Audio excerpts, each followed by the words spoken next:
maging biktima.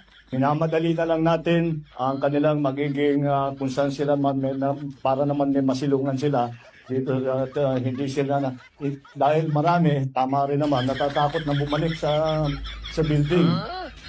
So mas gusto nila dito sila sa labas. So yun ang isusundan natin. Yun ang kanilang kagustuhan, yun ang ating susundan. So that's why ang proposal is the 10th city.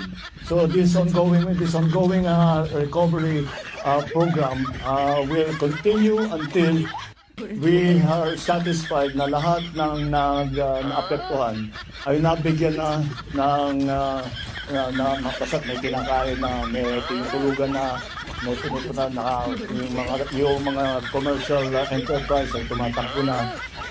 That's the important part. So, ganon ang naging situation dito sa Bugor. Yan ang situation in the other towns of, in the other